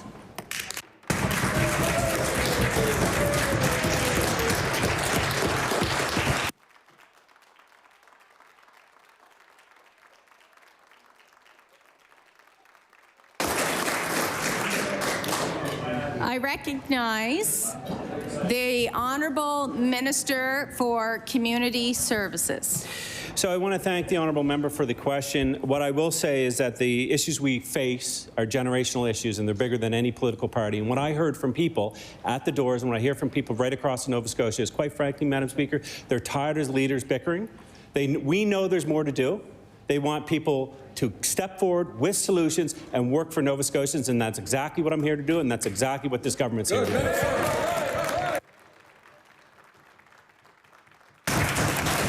I recognize the honourable leader of the New Democratic Party. It's a good thing there's a record of what those solutions should be. In fact, the new minister has been highly critical of the current government. In the past 6 months alone, the minister has used words like cruel, destructive, shameful, arrogant, needing a dose of reality, and I'll table that, to describe the lack of action, that's just in one speech, being taken to address the needs of low-income and vulnerable Nova Scotians. In a change of tune, last week the minister told reporters that he reached the point where it was becoming difficult to disagree with the government's approach, and I'll table that.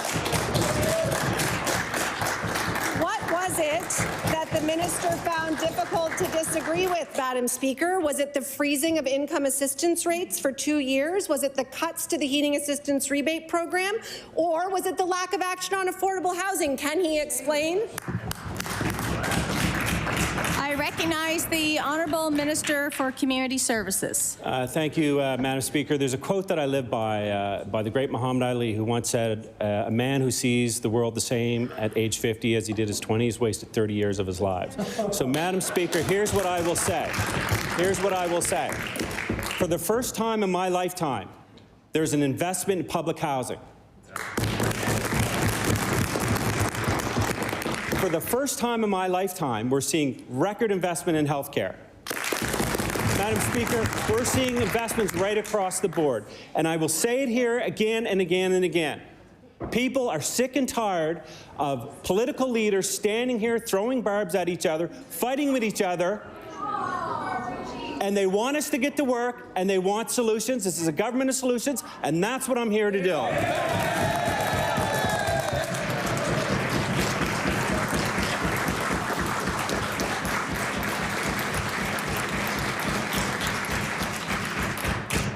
I recognize the Honourable Member for Bedford Basin.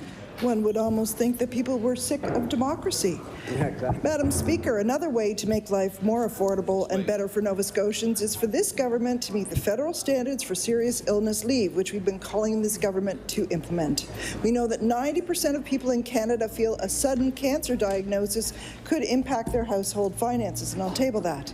In this cost of living crisis, we need to ensure that when people are going through life-threatening illnesses like cancer, they aren't worried that they're going to lose their job. In the last session, the Minister of Labour committed to reviewing the issue by the spring session. Now, Madam Speaker, I will ask the Minister of Labour, has the review been completed? I recognize the Honourable Minister for Labour, Skills and Immigration. Thank you, Madam Speaker, and thank you to the member opposite for this important question. And we know from bringing it forward in the last session that, yes, absolutely, we are looking into this. We understand the importance of being able to support Nova Scotians, especially in a time of experiencing serious illness like cancer, like others there, Madam Speaker. We need to make sure that we're going to go out and consult and hear from Nova Scotians about what needs to be included in these changes. But I want the member to know that this is really important to myself. I know for other members that serious illness touches us in many different ways, and we are committed to doing this work there, Madam Speaker. The Honourable Member for Bedford Basin. Madam Speaker, the minister committed to doing it and reporting back to the House. Now we're hearing they're still doing it. That concerns me, Madam Speaker. 63% of Canadians said that the financial burden of cancer-related expenses would have a significant impact on their stress levels and their mental health. We know how difficult life can be with a diagnosis like cancer or a stroke. Of late, with the high cost of living, taxes and inflation, it's been harder for Nova Scotians to make ends meet. When they face a diagnosis of a life-threatening illness, people should not have to worry about how they're going to afford medication, keeping the lights on, or food. Hear, hear. My question to the Minister of Labour, when are they going to do it? Hear, hear. I recognize the Honourable Minister for Labour, Skills and Immigration.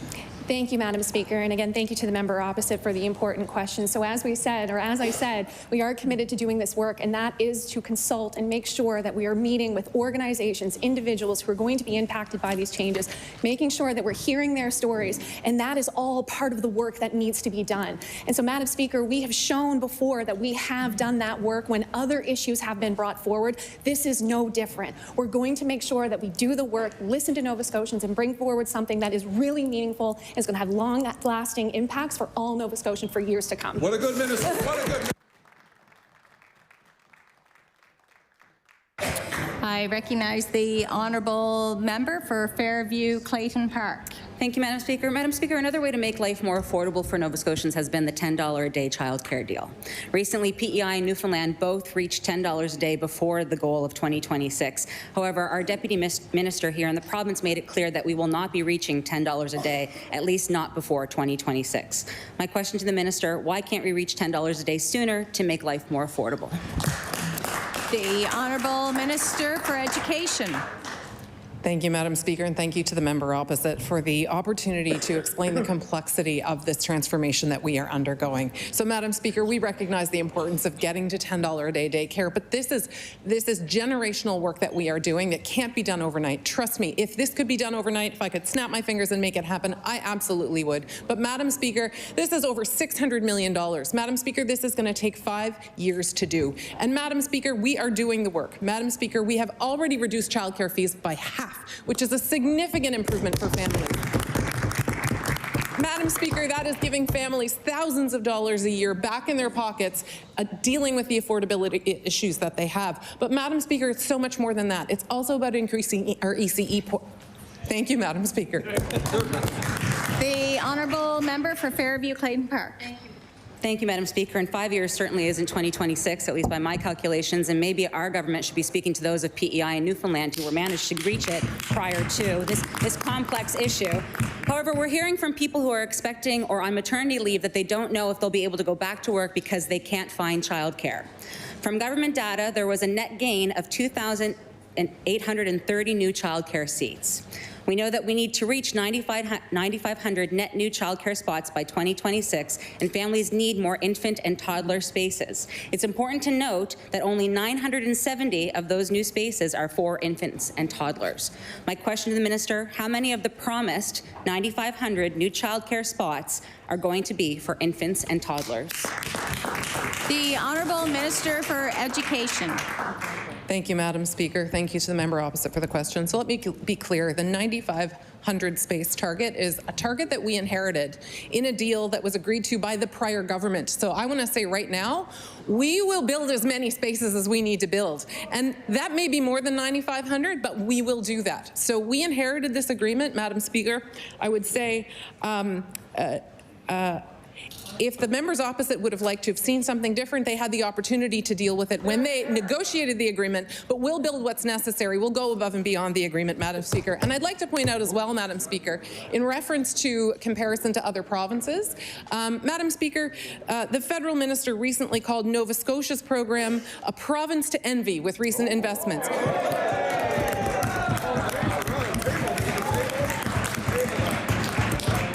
Madam Speaker, we're ahead of the game and we're going to stay there. Honourable member for Clayton Park West. Thank you, Madam Speaker. The Senior Care Grant, which this government has promoted as their solution to seniors in this cost of living crisis. However, I am hearing from so many seniors in Clayton Park West that got the grant last year but couldn't get it this year because of the increase from the feds on their OAS and GIS. Can the minister explain to us why the provincial threshold was not raised this year when we all knew the feds were going to raise the OAS and GIS? I recognize the Honourable Minister for Seniors and Long-Term Care. Thank you, Madam Speaker, and thank you for bringing up the Seniors Care Grant, which our government was the first to introduce and is being emulated across the country. Madam Speaker, there are a number of issues facing seniors in Nova Scotia, including the fact that we are now building 5,700 nursing home rooms across the country. We recently opened up 21 beds in Yarmouth, which is addressing a senior's need.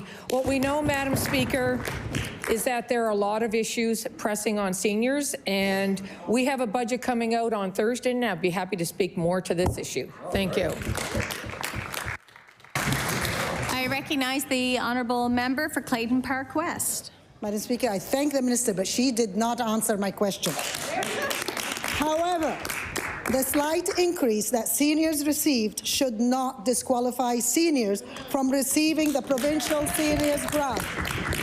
When so many seniors on fixed incomes are struggling to make ends meet, will the minister commit to raising the threshold to cover the slight amount in the upcoming budget so that seniors are not left behind? I recognize the honourable minister for Seniors and Long-Term Care. Thank you, Madam Speaker. I'm always happy to speak about budgets and how money's being spent. That's a really important topic as to how parties choose to spend money on things. But what I will say, Madam Speaker, is there have been historic investments in seniors in this province, historic investments in the staff who look after our seniors, in the infrastructure, the people who are living in those facilities, as well as in other things like the home equipment loan program, as well as in home care, and the Capable program, Madam Speaker, which we got from a newest member of the legislature. We are implementing for seniors in this province, Madam Speaker, and I'll talk all day about the investments that we, this party, are making in seniors in Nova Scotia. I recognize the honourable member for Dartmouth North. Madam Speaker, the government's approach of going like hell, and I will table that, has proven to be high risk but not high reward. In fact, care seems to be missing entirely from the government's approach to health care spending. Carelessly handing out untendered contracts has resulted in out-of-control costs and a decrease in the promised number of additional health care beds. So my question is for the Minister of Health and Wellness. When will the government take responsibility for its poor decision on the Hogan Court project? I recognize the honourable minister for Health and Wellness. Thank you, Madam Speaker. So what I would say is that there has been historic investments to date with a new budget coming. We have made incredible decisions. We have made incredible investments. 60,000 more primary care appointments per month. We've invested in 60 new and strengthened primary care clinics across this province. We are finally using pharmacists to the fullness of their scope, resulting in 95,000. We are working with seniors in long-term care with the Nova Scotia Health Authority to transition seniors in this province in a respectful way to appropriate places for them to recondition and get finally to home. We have a new CBU medical school. We have a surgical waitlist that's reduced by 27% since April 1st, 2022, and I have about 6 more pages for the second part of this. I recognize the honourable member for Dartmouth North. Madam Speaker, money is tight these days. Nova Scotians go to the grocery store and compare costs before deciding what items to buy because they understand the importance of getting value for what they're spending. On the other hand, this government, as we have heard from the Auditor General, bought a $35 million hotel without even a proper appraisal. While many Nova Scotians are scrounging to save a few cents, the government is recklessly throwing around millions of dollars. So will the government apologize to Nova Scotians for taking such a careless approach to health care spending? I recognize the honourable minister for Health and Wellness. Thank you, Madam Speaker. What I really want Nova Scotians to know is that this is a government that fully invests in their health, in their wellness, in their ability to transition based on the stage of their life to an appropriate place where they can live. We did not buy a hotel. We bought a transition to community facility. And what I will tell you, Madam Speaker, is that when you have people who are world-class clinicians, like Dr. Christine Short, like Dr. Rockwood, excited about the prospect of the ability to care for our elders in this type of environment, it is more than value for money, and Nova Scotians should be very proud that this government has their shoulder to the wheel, and we show every day how we value them, because nobody on that side did for the last 12 years.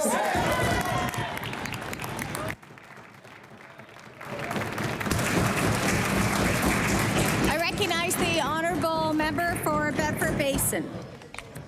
Thank you, Madam Speaker. I just want to congratulate the Health Minister on the 153,000 plus Nova Scotians who are without a doctor today because of the investments, their historic investments in health care. Madam Speaker, investing in preventive health and life-saving technology will help more Nova Scotians in this cost of living crisis. That's why we've been calling on this government to cover continuous glucose monitors to make life more affordable for those living with diabetes. My question to the Minister of Health, will they commit to fully funding continuous glucose monitors in this budget? I recognize the Honourable Minister for Health and Wellness. Thank you, Madam Speaker. And certainly we have heard from a number of folks from across Nova Scotia about the importance of diabetes care. And certainly as my role as a registered nurse, I've worked with a number of families over the years. As this House knows, there are a number of demands on our public system, and we continue to look at ways in which we can support Nova Scotians. And I certainly want to signal to families that we know that this is an important issue, and we will do our very best to support them in the future. Thank you. I recognize the Honourable Member for Bedford Basin. Thank you, Madam Speaker. We've heard loud and clear from people with lived experience with diabetes how expensive it is to have the right technology that provides better health outcomes and a better quality of life, namely continuous glucose monitors. Order. The time allotted for question period has now ended. I recognize the Honourable Minister for Agriculture, Fisheries and Agriculture. Thank you, Madam Speaker. I beg leave to make an introduction. Yes, you may. Thank you. In the East Gallery, amongst a sea of special advisors, you'll see the bearded wonder himself, Ryan Kelly. Mr. Kelly is celebrating his last day with government as he's moving on to become the CEO of Sail Canada. I'll say, long may your big jib draw. Congratulations, Ryan. Best wishes. Yeah. I now recognize the Honourable Government House I recognize the Honourable Member for Sydney, Member 2. Yeah, thank you, Madam Speaker. I'm just rising on a point of order based on some of the comments from the Premier during question period, using the reference that the stealing was actually happening. And, you know, we referenced to you at the time that we felt it was unparliamentary. We were just looking for a ruling. I recognize the Honourable Premier. Thank you, Madam Speaker, and I appreciate the member raising on this point. Of course, just a little context. I was, of course, referring to the Auditor General's report, where the Auditor General said that the Liberal Party did not report full knowledge of missing funds, chose not to complete a forensic audit, chose not to file a complaint with the RCMP, and signed a settlement agreement with confidential provisions with a former employee, appeared to potentially conceal and delay reporting of a multi-year issue of funds until after the 2020 election. That's the context with which I use that word. Madam Speaker, I will withdraw that word and replace it with the Liberals' intention to misappropriate taxpayer money. Thank you, Ms. I would call upon the Chief Clerk for a moment, please.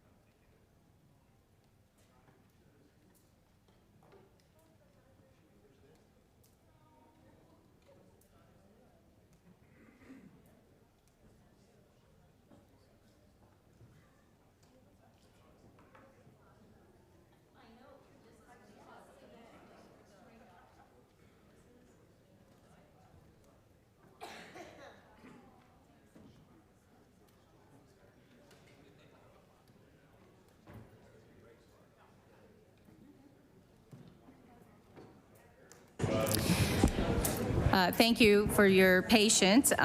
Since the Premier has withdrawn his comments, we will move on from here. I recognize the Government House Leader. Thank you, Madam Speaker. That concludes government business for the day. I move that the House do now rise to meet again tomorrow, Wednesday, February the 28th, between the hours of 1 p.m. and 6 p.m. It's also Opposition Day tomorrow, so I'll call on my honourable colleague, the House Leader for the Official Opposition, to call business for the day. I recognize the honourable member for, Sydney, member 2. Yeah, thank you, Madam Speaker. Interesting first day. Welcome back. So opposition business for tomorrow will be Bill 405, the HST Reduction Act, Bill 409, the Income Tax Act, and 412, the Residential Tenancies Act.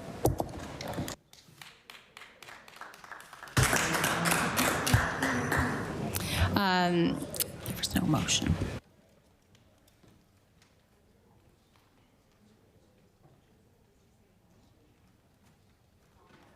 Yeah. Okay. The motion is that the House rise again and meet tomorrow, March 28th, from the hours of 1 to 6. Sorry? February 28th. This has been, thank you. February 28th from 1 to 6. And with all those in favor of the motion, please say aye. Aye. Contrary minded, nay. The motion is carried. We now stand adjourned.